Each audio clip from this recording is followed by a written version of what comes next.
So whenever we talk about vlogging on YouTube India, दो नाम सबसे पहले आते हैं, वो हैं flying beast and Mumbaikar Nikhil. But Indian vlogging community is much more than that. There are vloggers जो कि तुम्हें बताते हैं how to travel different countries with the least amount of money.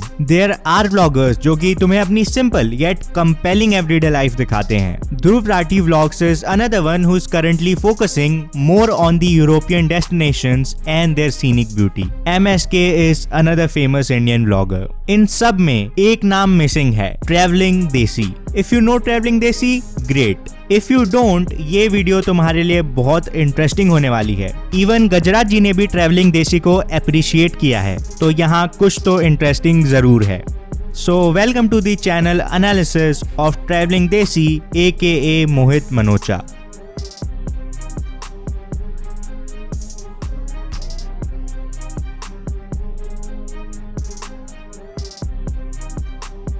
Okay, so मैंने तुम्हें शुरू में ही बताया था इवन इंडिया में हमारे पास कितने बढ़िया व्लॉगर्स हैं, बट उन सब में से why did I choose travelling देसी?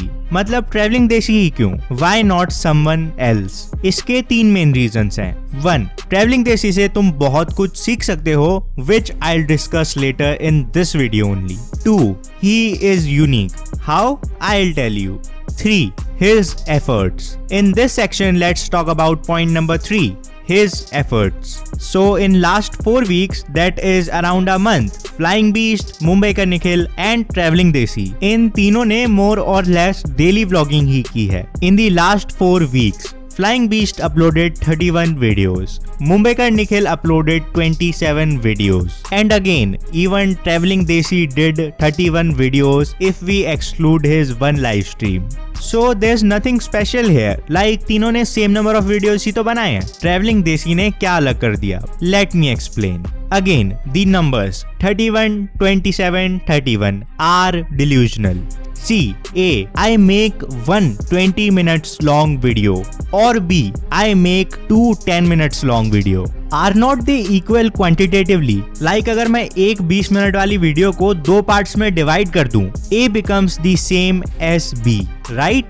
And this factor, length of the video, is missing while we compare the numbers 31, 27 and 31. So here are the calculations. In the last 4 weeks, Flying Beast uploaded a total of 16,185 seconds. That is 269.75 minutes. Mumbaikar Nikhil uploaded a higher total of 17,870 seconds. That is 297.83 minutes. And यहीं पर Traveling Desi uploaded a much higher total of 30,426 seconds. That is 507.1 minutes. And this is almost the sum total of what Flying Beast and Mumbaikar Nikhil did combined. अब इससे मैं ये बिल्कुल भी नहीं कह रहा हूँ कि मुंबईकर निखिल या फ्लाइंग बीस्ट कम मेहनत करते हैं या कुछ और, ऐसा कुछ भी नहीं है. बिकॉज ना ही मैं फ्लाइंग बीस्ट से मिला हूँ और ना ही मुंबईकर निखिल से, तो I really don't know. And ना मैं जानना चाहता हूँ कि वो 5 घंटे काम करते हैं या फिर 12 घंटे. तो मेरा पॉइंट समझो. The efforts of Traveling Desi are insane. He uploads a vlog daily which is well over 10 minutes long, बल्कि mostly it is around 15 to 20 minutes long. He has top class equipments, like he just wants कि उसके vlogs best हों. And even कुछ seconds के part के लिए he puts all his effort. This point of putting efforts, ये जब तुम उनके vlogs देखोगे तब तुम्हें बहुत अच्छे से समझ आएगा. थैंकफुली तो इसीलिए बाबूजी गाड़ी में होते हैं और मैं जब चला रहा होता हूँ, मगर जब मेरे को ऐसे शॉट चाहिए होते हैं जिसमें मेरे को इसकी ज़रूरत होती है, जैसे गाड़ी के शॉट हो गए, B-roll हो गए, तो हम एक ही स्ट्रेच पे ऐसे जैसे गैस स्टेशन है यहाँ पे रोकते हैं और मैं इसको साथ ले लेता हूँ, गाड़ी यहाँ पार्क करते हैं, आगे जाते हैं 3-4 किलोमीटर से एक U-turn लगाते हैं, उसमें हमारा सारा वो वाले शॉट रिकॉर्ड हो जाते हैं जिसमें निखिल की ज़रूरत है. उसके बाद वापस आते हैं, मैं इसको उतारता हूँ, मैं वापस इसमें बैठता हूँ, फिर ये यहाँ से अब ड्रोन उड़ाएगा, मैं आगे निकल जाऊंगा तो आपको ड्रोन का शॉट दिखेगा और उसके बाद ये ड्रोन वापस मंगाएगा, गाड़ी पे लाएगा और क्योंकि गाड़ी तेज़ चल सकती है अंदर डालेगा ड्रोन और फिर पीछे आ जाएगा फुल स्पीड गाड़ी के आगे. ऐसा ही किसी और स्पॉट पे करेंगे, ऐसे काम चलता है जी. चले फिर. And this is reason number 3 why I chose him.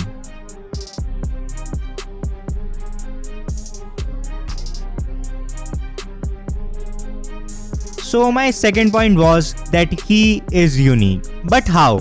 The answer is he takes a point between a travel vlog and a documentary style video and then makes a documentary style vlog. Documentary style vlog मतलब basically traveling देसी के vlogs में normal vlogging तो होती ही है, but he also has a unique style जहाँ majority of his vlogs are voice over based. Video में कोई सिनेमैटिक या फिर ड्रोन शॉट होता है एंड बैकग्राउंड में his voice. So through his vlogs you really get to see a place. Plus the vlogs are not rushed. मतलब सब कुछ भाग नहीं रहा होता, like एक scene then transition then other, ऐसा कुछ भी नहीं है. Rather his pace of vlogging is quite appropriate according to his vlogging style. His vlogs are like तुम्हें नहीं पसंद तो नहीं होंगे, but if you start liking his style of vlogging you would love them. So ये बात मैंने Flying Beast वाले चैनल एनालिसिस में भी बताई थी and here I am saying it again. Your thumbnail should tell a story which is not complete or it is a glimpse of a story. Like thumbnail ऐसा हो कि कोई भी देखे तो उसके माइंड में थोड़ी क्यूरियोसिटी जरूर हो. Like आगे क्या हुआ? What after this situation? The thumbnail should be able to generate these kinds of questions. Traveling देसी के thumbnails इस बात के perfect example हैं. How? The thumbnail is basically a dialogue between two people. For example यही thumbnail ले लो. Person 1 says ये motor home rent कर लो. देन पर्सन 2 सेज ये वाला तो नहीं. Now the audience would want to know कि आगे क्या हुआ, किसकी बात मानी गई, कौन सा मोटर होम आखिरी में लिया गया and questions like these. Video के टाइटल भी क्लोज एंडेड नहीं है, रेदर लास्ट में ये डॉट्स टेल यू कि आगे भी कुछ हुआ है and if you want to know क्या हुआ then click the video. Hence you get a better CTR. इसके बाद even the intro is basically a summary कि आगे क्या होने वाला है and this is a perfect example of a intro hook कि why you should watch the full vlog. And इन सब चीजों की मदद से ही is growing a lot. Now if you look a bit closely, his videos are like episodes, which does help. Because अगर तुम episode 7 देखते हो, 6 and 8 दोनों देखने का मन करेगा ही. And क्यों करेगा? ये बात दी हुक मॉडल काफी अच्छे से एक्सप्लेन करता है, जिसके बारे में मैं बात करने वाला हूँ. So अगर तुम लोग इस वीडियो को इसके अपलोड होने के कुछ दिन बाद देख रहे हो, तो अब तक वो वीडियो आ गई होगी. So तुम इस वीडियो के बाद उसे देख सकते हो. So now, what can you learn from him?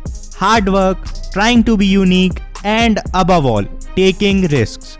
Being able to take not only risks but calculated risks is a quality जो कि तुम्हें बहुत ऊपर ले जा सकती है. And जैसा कि ट्रैवलिंग देसी ने कहा, he is operating his channel at a loss till date. But that does not mean कि वो हमेशा लॉस में ही रहेगा. He took a risk and he will get the return too. So take calculated risks but remember तुम उन्हें afford जरूर कर सको. लास्ट में a question. ट्रैवलिंग की कौन सी स्पेलिंग सही है, A या B?